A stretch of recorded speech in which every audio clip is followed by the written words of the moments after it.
foundations of the history of the United States and the Second Amendment. And why do we have the Second Amendment? So you can defend yourself. When we, as a nation, were formed, we tried to change things. When you live under a king, you can't speak your mind. You'll wind up in jail if you offend the king. You can't assemble. You can't worship the way you would like. You worship the way the king likes. When you live in a autocratic environment, you don't own guns, the government does. You can't defend yourself. The First Amendment was trying to make America different, allowing individuals to speak their mind, to worship on their terms, that the government will not establish a religion, and also the right to bear arms. The Biden administration's executive order expanding background checks evades the American legal system to get a political outcome. Liberals will do anything and everything, the law be damned, to get their way. They tried to destroy Judge Kavanaugh personally to keep the seat open. It didn't work. This executive order by the Biden administration is going around Congress. It is an affront to the fundamental process we've created when it comes to constitutional rights. The hearing yesterday was setting the stage for Democrats to come after the Bruen decision. There's two decisions by the Supreme Court that have happened in recent years, pretty close to each other. The Heller decision said the Second Amendment is an individual right, John, that you have and I have and everybody in the country has to own a weapon responsibly. The Bruen decision said if you try to regulate lawful gun ownership, you have to look at an analysis, historical in nature, because the Second Amendment was designed to allow people to defend themselves in dangerous situations outside their home. There's nothing in the Second Amendment about you can own a gun in your home and nowhere else. So the New York law made it impossible to own a weapon to defend yourself outside your home, and the Supreme Court struck it down, and here's what liberals want to do. They want to change that law. And if they get control of the Supreme Court, these cases will change. This is a concerted effort to attack the fundamentals of the Second Amendment as part of an effort to maintain control of the Senate, take back the House, and win the White House. To conservatives, this is a wake-up call. We need you. Understand what's going on here. So what is the Republican response on the Judiciary Committee? We're going to take the holdings of Heller. You can own a gun individually. That's a right given to you by the Second Amendment. And the holdings of Bruen, that you have the right to protect yourself by owning a gun responsibly, even outside your home, and make it part of federal statutory law. We have legislation supported by every Republican on the Judiciary Committee that will codify Heller and Bruen and make it part of the federal statutory law, giving you more protection when it comes to responsible gun ownership. We're going to introduce this bill today, and I'm urging Leader McConnell and all other Republicans at every opportunity advance this cause. Take on the Democrats now, because if you don't do it now, you'll regret it later. And there is no better spokesperson for the rights of Americans than Senator John Kennedy. Thank you, Lindsey. You know, our founders really were geniuses. They came up with a system of individual states with rights and with state constitutions. But they also came up with a concept of an overarching federal government and a United States Constitution that would reign supreme. That doesn't mean that states don't have rights. What it means is that those rights exist consistent with the United States Constitution. Why do our institutions work in America? Why does the United States Congress work? Why does the executive branch, the presidency, work? Why does the U.S. Supreme Court work?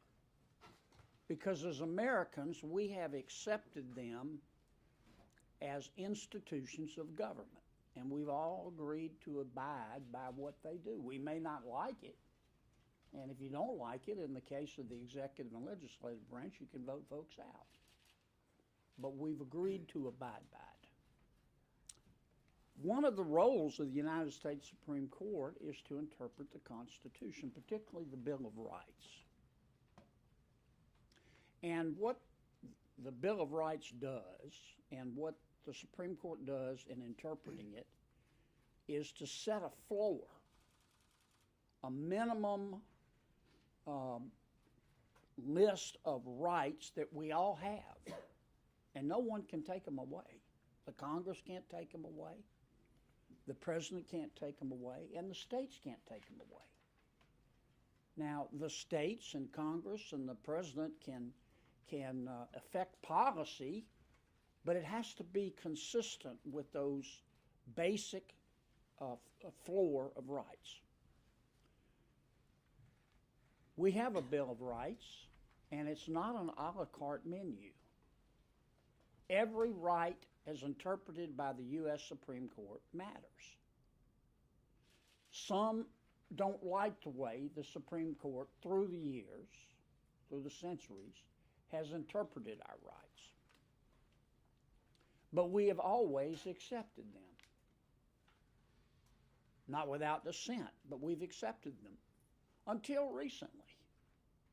And now there seems to be this undercurrent, I see it in judiciary, that if my Democratic colleagues don't agree with the right as interpreted by the U.S. Supreme Court, it's okay for them to ignore it. And in this case, their copy of the Bill of Rights goes from Amendment 1 to Amendment 3. They skipped the Second Amendment. But you can't do that. Not and have our institutions, including the institution of the Supreme Court, survive. The Supreme Court has spoken very clearly in Heller and Bruin on the Second Amendment. We have an individual right to own a gun. Doesn't mean that Congress and the presidency and the states can't impose reasonable regulations, but they can't take away that right. Now, some Americans think the Supreme Court got it right. I do. Senator Graham does. Others don't. But we've all got to abide by it. But there's this new attitude in Washington. I've seen it develop since I've been here, that if we don't agree with the Supreme Court interpretation, we can just ignore it or change it. No, you can't. There's this undercurrent. I've seen it develop since I've been here.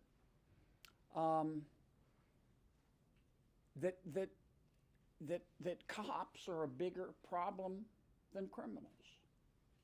There's this undercurrent that's developed that says if a cop shoots a criminal, it's always the cop's fault, every time.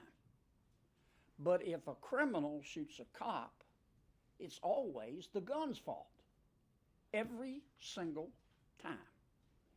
And what's underpinning this undercurrent? Some of my colleagues believe that only the federal government is entitled to own guns through their police forces. And this is America. You can believe that.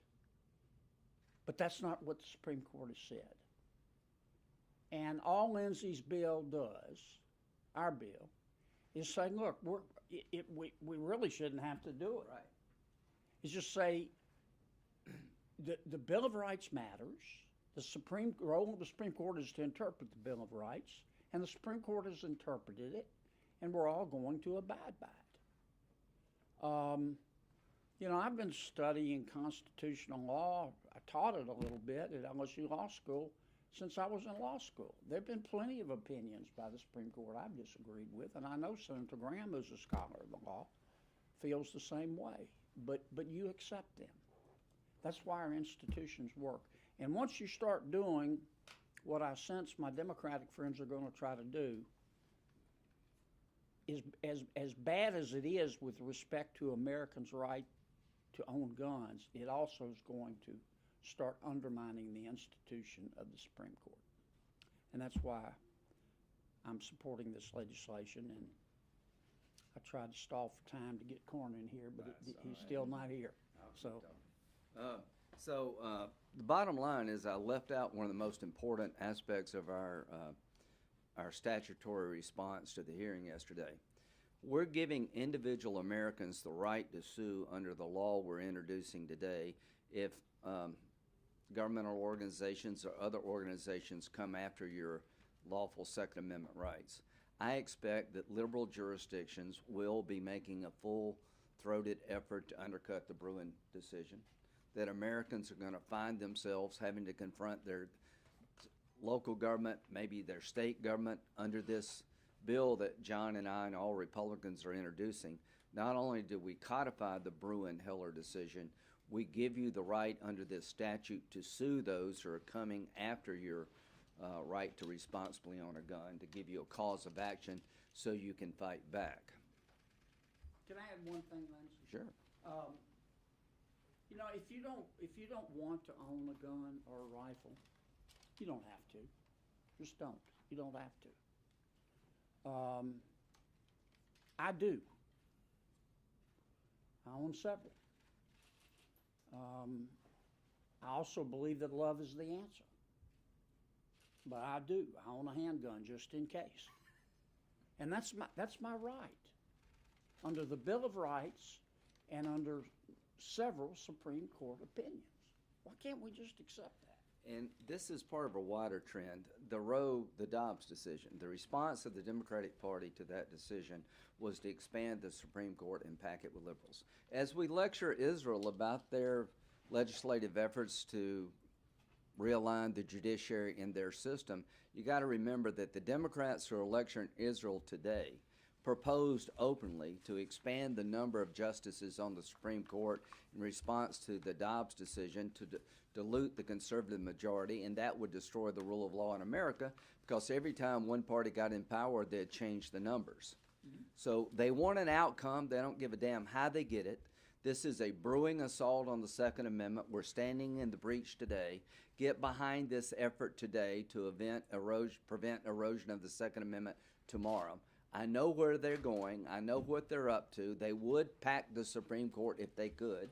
They would do away with the legislative filibuster if they tried to do it. They would extinguish minority rights in this country as part of how the Senate works, and they would change the makeup of the Supreme Court because they don't like the decisions being issued by this court. This is a critical time in American history. This is time to stand up and be counted, and we're introducing legislation today to push back. Yes, sir. Senator Kennedy, you said Congress doesn't have the power to, or no, you said the Supreme Court, what they say goes, and it's final. So why the legislative fix? I think it's belt and suspenders. If you can ignore a Supreme Court opinion, as some of my Democratic friends have tried to do, there's going to be litigation. Takes it a while to get to the U.S. Supreme Court. The ignorance is struck down. But this bill, if we can pass it, will take effect immediately, and I think it will send a message that I tried to articulate earlier, that this issue is bigger. As important as it is with respect to guns, it's bigger than guns. It's about respecting the institution of the United States Supreme Court. And that's how I look at it. And can I just add something? Yeah. I don't think anybody asked the Democrats about why they were trying to codify the Burgerfelder decision, which allowed same-sex marriage. It's a good analogy. They took the Supreme Court holding in a Burgerfelder and made it a federal law. I think they did it in a way to jeopardize religious freedom. That's why I was opposed to it. But what's different here? You asked a really good question. This statute doesn't only codify a Supreme Court ruling, it allows private causes of actions to fight back against those institutions that may come after your Second Amendment right. It empowers average citizens with the right to sue. That's what's so important about this. We give you the ability to fight back as an individual. I'll tell you, there's another difference too, as Lindsay pointed out with respect to Obergefell. When Congress passed the statute with respect to DOMA. Gay marriage, it affirmed a Supreme Court opinion. And I'll tell you what Congress could not have done. It could not have undermined that opinion. Obergefell really wasn't about gay marriage. It said that as an American, you have the right, within certain reasonable restrictions, to marry whoever you want. You do. You don't have to justify it to the state. If Obergefell, or rather, in light of Obergefell, if that legislation that passed Congress had been to overrule Obergefell, it would have been knocked in the next week by the Supreme Court. Yeah. Struck it down. Is there any Democratic buy-in on this legislation? I think there will be over time, because I know there's some Democrats, like Joe Manchin. There's some Democrats who have been supportive of the Second Amendment. Mm-hmm. There are a bunch of Democrats who voted against banning assault weapons. Again, I own an AR-15 responsibly. It's the person who has the gun that we should focus on. You know, the Democratic response here is to pass gun regulations on law-abiding citizens rather than stop letting people out of jail who kill you. This revolving door situation needs to stop. So the bottom line, I think we need to have a vote on this bill.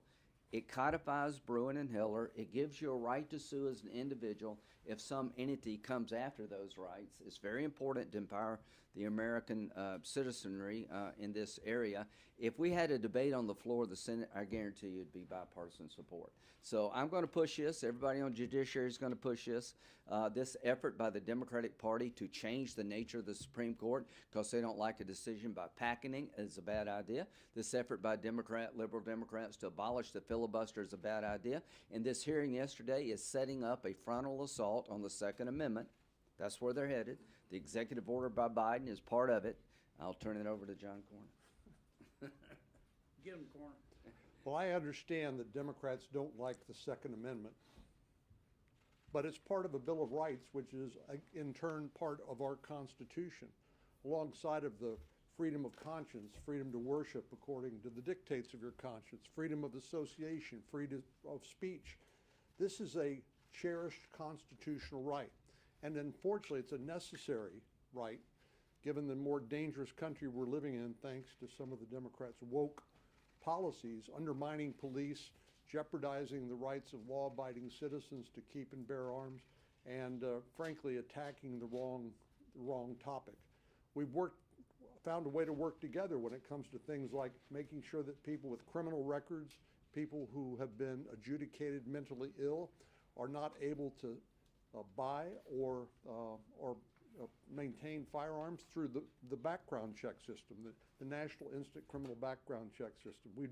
We've made great strides and I think saved lives by things like the Fix NICS bill that we passed a couple of years ago, which uploaded millions more records into the background check system. This seems to be one area where there is broad bipartisan consensus, as you might suspect there should be, when it comes to keeping guns out of the hands of people who are criminals and people who are mentally ill. But the Democrats seem to be focused on law-abiding gun owners who are not a threat to public safety. There is no law-abiding gun owner that is a threat to public safety. Yet the Democrats want to make it about the gun and not about the person who possesses or has custody of that firearm.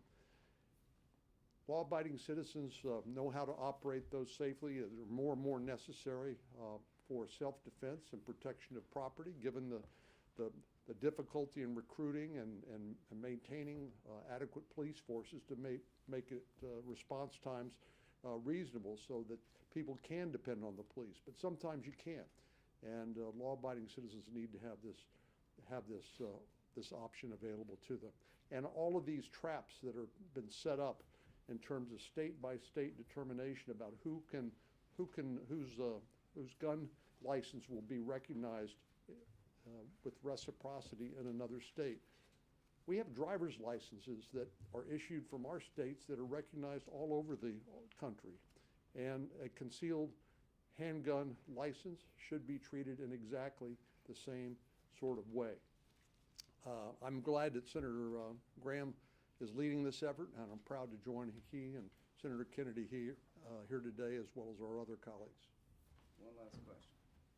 Yes, ma'am. For Senator Cornyn, obviously you helped lead on the bill regarding background checks and mental health after the Uvalde shooting last year. How do you message to your constituents? I know when you went back to Texas, you faced some pushback from Texas residents about, not protecting the Second Amendment. So how do you message this here? You're saying that this is about protecting the Second Amendment, but also keeping firearms out of the hands of people who shouldn't have firearms. How do you get that message across properly? Because the debate seems to be you're either for guns or against them. Well, that's any suggestion that I don't support the Second Amendment is just false. It's a lie. There are people in this city who seek membership and raise money based on this issue because they know how emotional it is. But nothing I've ever done as a member of the United States Senate has eroded the rights of law-abiding citizens. It's been focused strictly on keeping guns out of the hands of people who are criminals and who suffer from mental illness. I would think that would be a common sense way to reconcile the competing interests here. But I'm never going to vote for anything that will undermine the Second Amendment. And I'd just like to add, I voted for the package too because it made sense to me, okay? If you ask the average American out there, do you believe in responsible gun ownership? They would say yes. The Supreme Court has said it's an individual right. But rights do have limitations. You have a First Amendment right, but you can't yell fire in the theater. You can't slander somebody. So what John's trying to do is focus on making sure criminals and people who are mentally unstable are denied weapons that can hurt themselves or others. What we're trying to do here today is to tell the Democrats that your effort to destroy the Second Amendment as we know it will be fought. That we're going to introduce a law codifying Supreme Court decisions and giving you, an individual American, a right to sue people who come after your lawful gun rights. That's what's important about this bill. And to my good friend, Senator Durbin, who is a friend, and we're going to be working together on regulating social media. But here's the state of play. We had a hearing yesterday about setting up the erosion of lawful gun ownership, undercutting 2 Supreme Court cases that solidified that right, rather than having a hearing about fentanyl. More people have died from fentanyl poisoning last year than the entire Vietnam War, 70,000 just from fentanyl. More people died from fentanyl poisoning than gun violence and car wrecks combined. But we had a hearing yesterday about lawful gun ownership and how to erode it. I'm urging Senator Durbin and the Democratic Party to work with all of us to go after the drug cartels in Mexico that are poisoning America, make them foreign terrorist organizations because they are terrorizing America. It's time to terrorize them rather than sit back and be terrorized. I'm urging the Democratic Party to change your policies when it comes to fentanyl poisoning, to secure a broken border. And the head of the Border Patrol yesterday, when asked under oath, said, we do not have operational control of our border. So I find it odd that the hearing yesterday was about undermining lawful gun ownership rather than dealing with terrorist activity to the south of us that's killing more Americans than the Vietnam War did over a decade plus in 1 year with no end in sight. Can I have 15 seconds? Because that was a really good question. As I knocked over the... He's got a really good answer. Yeah. Here's how I look at it. You have a right to drive a car in America. It's not a constitutional right, but you do have a right. Some people abuse that right. They get drunk and they get behind the wheel of an automobile, and it's a problem. We don't solve that problem by revoking everybody's driver's license and saying nobody can drive anymore. We concentrate on the problem, the drunk driver. And what some of my Democratic colleagues are trying to do, they're trying to get rid of all automobiles and drivers in America to deal with the drunk driver. And it's backwards. And they can't do it because you have a constitutional right under the Second Amendment to own a handgun or a shotgun or a rifle to defend yourself or to hunt or for whatever reason. You don't even have to explain it to government. So, as Senator Cornyn did, let's try to concentrate on the drunk drivers, if you will. Let's don't get rid of all drivers. Well said, and they said amen. All right.